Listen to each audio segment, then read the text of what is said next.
జై శ్రీరామ్, జై శ్రీరామ్, జై సన్నీ లియోన్, జై సన్నీ లియోన్. చూసారా వెధవా అని చెప్పాలా? Everyone no bro.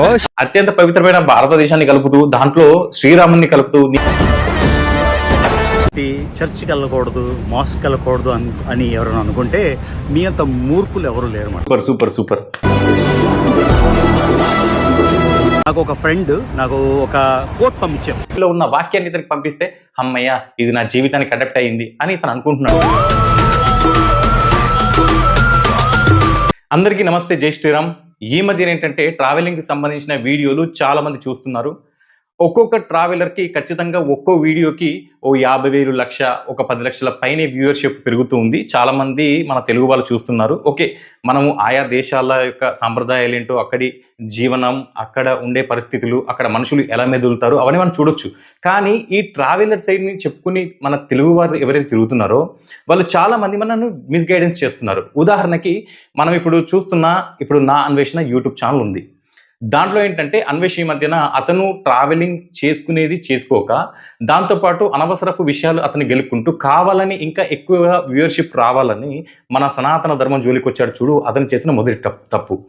అయితే ఇతను ఒక్కడే ఉన్నాడా అని అంటే లేదండి, ఇంకా చాలామంది ఉన్నారు. ఉదాహరణకి ఇప్పుడు మీకు ఒక ఎగ్జాంపుల్ చెప్తాను. ఎవరైనా క్రైస్తవ ట్రావెలర్ కావచ్చు, లేదంటే ముస్లిం ట్రావెలర్ కావచ్చు.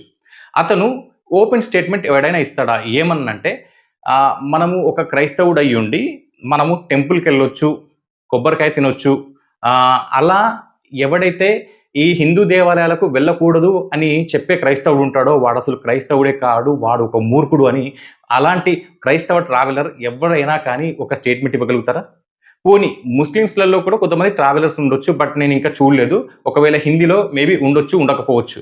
వాళ్ళెవరైనా కానీ మనము ముస్లిమ్స్ అయ్యుండి మనము ఏదైనా టెంపుల్కి వెళ్ళొచ్చు, అక్కడ దండం పెట్టుకోవచ్చు, బొట్టు పెట్టుకోవచ్చు, కొబ్బరికాయ తినొచ్చు, లేదంటే వాళ్ళు ఇచ్చిన ప్రసాదం తినొచ్చు అని ఏ ముస్లిం ట్రావెలర్ అయినా కానీ మనకు స్టేట్మెంట్ ఇస్తారా? ఇవ్వరు.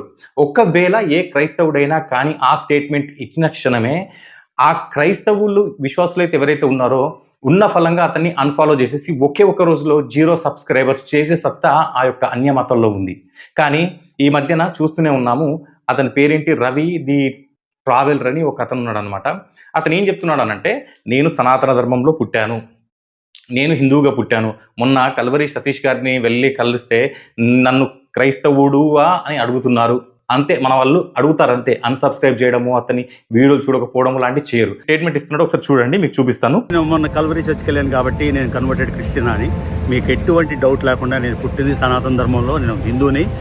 సూపర్ బ్రదర్, నువ్వు కల్వరి టెంపుల్కి వెళ్ళావు, నీకంటూ కొంతమంది ఫాలోవర్స్ ఉన్నారని ఆ యొక్క కల్వరి సతీష్ అనేవాడు నిన్ను లోపలికి రాణించుకున్నాడు కావచ్చు. ఎందుకనంటే వాళ్ళ యొక్క మత వ్యాప్తి ఎక్కువగా జరగాలి అని. ఎందుకంటే నీ యొక్క వీడియోస్ని ఎక్కువ మంది హిందువులే చూస్తున్నారు కాబట్టి ప్రమోషన్ అవుతుందని వాళ్ళ యొక్క మెంటాలిటీ. బట్ నువ్వేమనుకుంటావంటే నాకు కల్వరి సతీష్ కలిశాడు, కానీ కలిసినంత మాత్రం నేను హిందువు కాకుండా పోతాను, నేను సనాతన ధర్మంలోనే పుట్టాను అని చెప్పుకొచ్చావు. నీ స్టేట్మెంట్ ఓకే, ఒప్పుకుంటాను. కానీ తర్వాత ఏమన్నావో ఒక విషయం తెలుసా రవి బ్రదర్?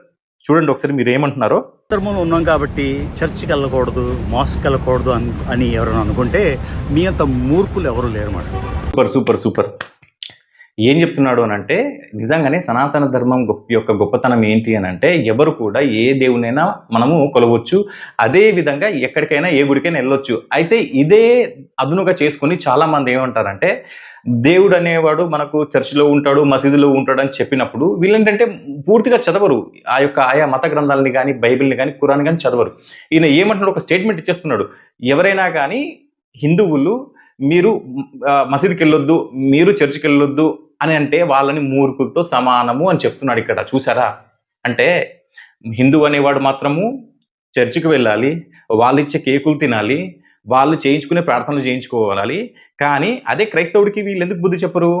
అదే అరే అరే నాయన క్రైస్తవ సోదరులారా, ఎవడైనా కానీ మీరు ఖచ్చితంగా హిందూ గుళ్ళల్లోకి వెళ్ళండి, అక్కడ ఉండే పూజారి గారితోటి మీ నామగోత్రాలు చెప్పి ఆయనతో మీరు పూజ చేయించుకోండి. అలాగే యజ్ఞయాగాదుల్లో మీరు ఎక్కడైనా ఉంటే మీరు పాలు పంచుకోండి. ఎక్కడైనా వరలక్ష్మి వ్రతమో సత్యనారాయణ వ్రతమో చేస్తే మీరు అక్కడ మీరు హాజరవ్వండి, అక్కడ భగవంతుడు ఆశీస్సులు తీసుకోండి. అలాగే మీరు ఇచ్చిన ప్రసాదాన్ని తీసుకోండి, ఎవడైతే క్రైస్తవుడు ఉన్నాడో ఇవి పాటించని వాడు మూర్ఖుడు అని చెప్పేసి ఇతను ఒక స్టేట్మెంట్ ఇవ్వగలుగుతాడా? ఇవ్వలేడు. ఎందుకనంటే సనాతన ధర్మంలో ఏంటంటే హిందువులు నాకెందుకులే అని అనుకున్నారు కాబట్టే విడిచిపెట్టేశారు. అందుకే ఒక కామెంట్లలో కూడా ఏ ఒక్క హిందూ కూడా స్పందించాడు. ఎందుకంటే మన వాళ్ళకు ఉండదు కదా ముందు. నీ యొక్క శత్రువైన అన్వేష్ని దిగజార్చడానికి మా యెహోవా బయలుదేరాడని చెప్పి ఒక క్రైస్తవుడు ఇతనికి ఒక బైబిల్ వాక్యం చెప్తే దాన్ని కూడా అతను ఏం చేశాడంటే అతను యూట్యూబ్ ఛానల్లో పెట్టాడు. అదేంటో ఒకసారి చూడండి. నాకు ఒక ఫ్రెండ్ నాకు ఒక కోట్ పంపించారు. ఇది నాకు చాలా చాలా బాగా అప్లై అవుతుంది. సో ఈ కోట్ ఎగ్జాక్ట్గా చదువుతాను కాబట్టి ఇది కొంచెం రికార్డ్ చేసి మీకు దాని గురించి మాట్లాడతాను. ఓకేనా?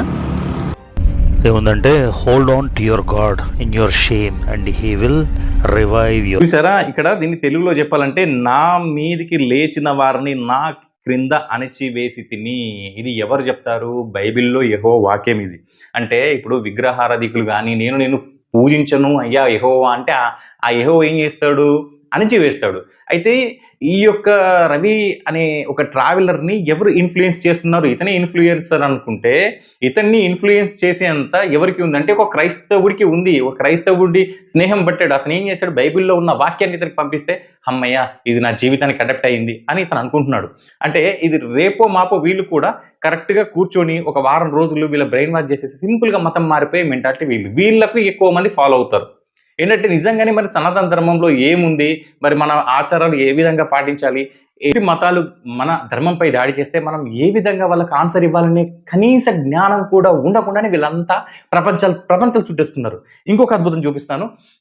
సరే, ఈ తెలుగు ట్రావెలర్ అనే వ్యక్తి ఈ అన్వేష్ని తొక్కేద్దామని అనుకుంటున్నాడు, లేదంటే ఇతని ఛానల్ని పుషప్ చేద్దాం అనుకుంటున్నాడో మనకు తెలీదు. కానీ ఇంకొక అద్భుతం చెప్తానండి. ఇప్పుడు మనము ఏం చేశారంటే ఇంకొక రామ్ ది ట్రావెలర్ అనే వ్యక్తి ఆయన ఒక ఆఫ్రికా దేశానికి వెళ్ళాడు. వెళ్ళిన తర్వాత అత్యుత్సాహం అంటారు కదా, ఆ అత్యుత్సాహ ప్రదర్శన చేశాడు. ఆ అత్యుత్సాహం ఎలా ఉంది అనంటే ఆఫ్రికన్స్ అంతా ఒక దగ్గర ఫుట్బాల్ ఆడుకుంటున్నారు. ఆడుకునే వాళ్ళ దగ్గరికి ఇతను వెళ్ళాడు.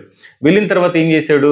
ఉత్సాహంలో జై శ్రీరామ్ అని చెప్పాడు. ఓకే, జై శ్రీరామ్ అనే పదానికి అది ఎక్కడ వాడాలి, ఎలా వాడాలి తెలిసినంత వరకు మట్టుకు ఓకే. ఆ ఆఫ్రికన్స్ తోని నువ్వు జై శ్రీరామ్ అనిపించావు, అంతవరకు ఓకే. తర్వాత అతను ఏమన్నాడో మీరు వింటారా? అసలు ముందు ఏమన్నాడో చూడండి. చూసిన తర్వాత అతను తర్వాత ఏమన్నాడో మీకు అప్పుడు అర్థమవుతుంది. జై శ్రీరామ్, జై శ్రీరామ్, ఇండియా, జై ఆఫ్రికా. అక్కడ ఉండే లోకల్స్ తో జై ఇండియా అనిపించాడు, దాంతోపాటు జై శ్రీరామ్ అన్నాడు. అతను అనిపించాడు. అత్యుత్సాహం ఏంటంటే ఎక్కడ రామనామాన్ని జపించాలి, రామనామం జపించిన తర్వాత వాళ్ళని భక్తి పరులుగా మారుస్తున్నామా లేదంటే ఇంకా వేరే దేనికైనా మారుస్తున్నామా అనేది కనీస మెంటాలిటీ, ఒక జ్ఞానం కూడా ఉండదు వీళ్ళకి. ఒకప్పుడు ఇతనే మన ఆంధ్రలో తిరుగుతూ ఉంటే ఒక క్రైస్తవుడు ఏమండి మీరు ఏం చేస్తుంటారు అంటే నేను ట్రావెలర్ అని చెప్పుకున్నప్పుడు ఒక కుక్క వెనకాల పెడతారు చూడండి, అదే విధంగా పడ్డాడన్నమాట ఒక క్రైస్తవుడు. నువ్వు ఏసు నమ్ముకో అని. ఇతను ఏం చేశాడు మళ్ళీ వీళ్ళతో పాటు? ఒకసారి వినండి మళ్ళీ ఏమనిపిస్తున్నాడు. జై సన్నీ లియోన్, జై సన్నీ లియోన్. చూసారా, వెధవ అని చెప్పాలా? ఇతని పేరు కూడా రామే. అత్యుత్సాహంతో ఏం చేస్తున్నాడు అర్థం కాక జై సన్నీ లియోన్. అసలు సన్నీ లియోన్ ఏంటి, మన శ్రీరాముడు ఏంటి? అసలు అతను అత్యుత్సాహం అనుకోవాలా లేదంటే వీళ్ళకి జ్ఞానం లేదని అనుకోవాలా, ఈ మూర్ఖులై ఉండి వెళ్తున్నారు అనుకోవాలా? నాకు అర్థం కావట్లేదు. అసలు వీళ్ళకి ఎలా చెప్తే వింటారు? అసలు వీళ్ళకి అసలు చెప్పేవాళ్ళు ఎవరు లేరా? ఇదే కాకుండా చివరికి ఏంటంటే జై మియా ఖలీఫా అని కూడా అనిపించాడు. Everyone no bro, she is very famous.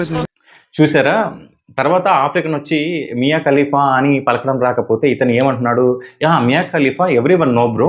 చూసారా, అసలు ఇతను అక్కడ ఉన్న వాళ్ళతో నువ్వు మహా అయితే నీకు ఇష్టమైన హీరోల గురించి అన్నప్పుడు వాళ్ళందరితో పాటు సన్నీ లియోన్ కలుపుకో, మియా ఖలీఫాను కలుపుకో.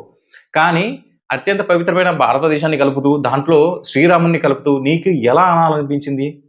నువ్వు అందుకే వీళ్ళకి నిజంగా చెప్తున్నాను, సనాతన ధర్మం గురించి ఒక రెస్పెక్ట్ అనేది లేదు చాలా మందికి.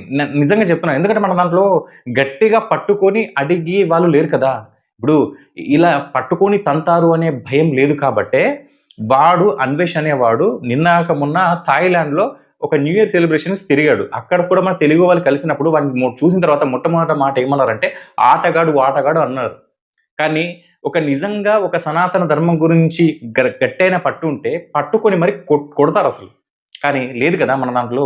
ఇదే ఇలాంటి ఇష్యూనే వేరే వాడు ఇతర మతాల్లో ఆ విధంగా అంటే ఆయా మత గ్రంథాలని ఉద్దేశించో లేదంటే ఆ యొక్క వాళ్ళ దేవుళ్ళను అవమానకరంగా మాట్లాడి అతన్ని తిరిగితే బయట ఊరుకుంటారా? ఆ మతస్థులు ఊరుకుంటారా? ఉదాహరణకి ముస్లిమ్స్‌ని తీసుకోండి. ఇప్పుడు ఎక్కడైతే మనం మెజారిటీ హిందువులు ఉన్నామో అక్కడ అంతో ఇంతో మనల్ని మనం ప్రొటెక్ట్ చేసుకోగలుగుతాం కానీ, ఒక పల్లెత్తు మాట కూడా ఏ మతస్థుడిని మనం అనము. కానీ ఒక ముస్లిం అయ్యుండి ముస్లిం దేవుడిని గనక అతను ఏదైనా అనరాని మాట అనంటే అతను ఏ దేశంలో ఉన్నా గానీ 24 గంటల్లో పట్టుకొని ఏమైనా చేయగలుగుతారు వాళ్ళు. అదే కాకుండా క్రైస్తవులు కూడా అదే విధంగా తయారయ్యారు. మరి ఇతను చూడండి సీతమ్మ గురించి ఈ అన్వేష్ ఈ విధంగా అన్నా, అంతెందుకు అన్వేషణ అణగదొక్కడానికి ఇతని పేరేంటి రవి అని చెప్పేసి తెలుగు ట్రావెలర్. అతను మన ఏది బైబిల్ రిఫరెన్స్‌గా తీసుకొని అసలు బైబిల్ చదవకపోతే ఆడు మనిషినే కాదన్న రకంగా అతను స్టేట్మెంట్ ఇస్తున్నాడు. అదే విధంగా ఇప్పుడు చూసాము ఒక రామ్ ది ట్రావెలర్ అని. జై శ్రీరామ్ దగ్గర దాంతో పాటు సన్నీ లియోన్‌ని కలుపుకొని ఏ విధంగా చేయగొడతారు వీళ్ళు. ఇలాంటి చాలా మంది ట్రావెలర్స్ ఉంటారు. ఇప్పుడు ఒకడు ఏం చేస్తాడనంటే ఒక ట్రావెల్ చేస్తూ ఆ బయట దేశాల్లో ఒక ఫారిన్ అమ్మాయితో కలిసి ఎగ్జాంపుల్ అన్వేషణని తీసుకుందాం. వాడు ఆ విధంగా వీడియోస్ తీస్తే దాన్ని ఇంకొకటి ఇన్‌స్పైర్‌గా తీసుకొని ఇంకొకటి స్ఫూర్తిగా తీసుకొని వాడు కూడా ఇంకొక లోకల్ వైఫ్‌ని సెట్ చేసుకొని అక్కడ ఉండే ఫారిన్ వైఫ్ అనంటే ఏంటది 1 డే 2 డే వైఫ్ అన్నమాట. అక్కడ సెట్ చేసుకొని వాళ్ళకి డబ్బులిచ్చి వాళ్ళు ఏం చేస్తున్నారనంటే ఎక్కువ మంది మన యువతని అట్రాక్ట్ చేయడానికి, ఎక్కువ వ్యూస్ రావడానికి వీళ్ళు అక్కడ ఉండే లోకల్‌గా ఉండే ఫారిన్ అమ్మాయిలతో జత కట్టి వాళ్ళని 1 డే 2 డే ఒక వైఫ్ లాగా నిజంగానే ఉంచుకుని ఒక వీడియోస్ తీస్తున్నారు. మన వాళ్ళు చాలామంది చూసి ఆహా! ఓహో! అని వాళ్ళు నిజమేంటో తెలుసుకోలేకపోతున్నారు. చూసారు గదా! ఒకడేమో బైబిల్ గొప్ప అంటాడు. ఇంకొకడేమో శ్రీరాముడికి మళ్ళీ మియా ఖలీఫాకు లింక్ పెడతారు. కాబట్టి దయచేసి హిందూ బంధువులారా ఇలాంటి వీడియోల్ని ఈ అవేర్‌నెస్ కలిగించే వీడియోల్ని ఖచ్చితంగా మీకు తెలిసిన వాళ్ళకి షేర్ చేయండి. అందుకే నేనే కాదు చాలామంది పోరాడుతున్నాం. బట్ ఏందంటే మనకు వ్యూవర్‌షిప్ అనేది చాలా తక్కువగా ఉంది. వీలైనంత మంది ఖచ్చితంగా ఈ వీడియో చూసిన తర్వాత సబ్స్క్రైబ్ చేసుకోండి. దాంతో పాటుగా బెల్ ఐకాన్ అనేది ఉంటుంది కదా! దాన్ని ఒకసారి ఆన్‌లో పెట్టుకోండి. ఎందుకంటే మేము గ్రౌండ్ లెవెల్‌లో చాలా తిరుగుతున్నాం. ఇలాంటి వీడియోలే కాకుండా గ్రౌండ్ లెవెల్‌లో సోషల్ మీడియాలో వెళ్ళలేని చోటుకు కూడా వెళ్ళి ఎక్కడైతే మన దళితులు కానీ, లేదంటే గిరిజనులు కానీ, ఎస్సీ, ఎస్టీ ఇంకా ఎవరైనా కానియండి కొంచెం చదువు తక్కువగా ఉన్న ఏరియాలోకి కూడా వెళ్ళి అసలు హిందూ ధర్మం అంటే ఏంటి అని తెలియజెప్తున్నాము. అదేవిధంగా క్రైస్తవులుగా మారిన వారిని తెలియక మారిన వారిని తిరిగి హిందూ ధర్మంలోకి తీసుకొస్తున్నాం. ఆ వీడియోస్ కూడా మన యొక్క ఛానల్‌లో చాలా ఉన్నాయి. వాటిని కూడా చూడండి ఒక్కసారి. మీకు మేమేం చేస్తున్నామో మా హార్డ్ వర్క్ ఏందో మీకు ఖచ్చితంగా అర్థమవుతుందండి. తెలిసిన వాళ్ళందరికీ ఈ వీడియో షేర్ చేస్తారని అనుకుంటూ జై శ్రీరామ్. జై జై శ్రీరామ్.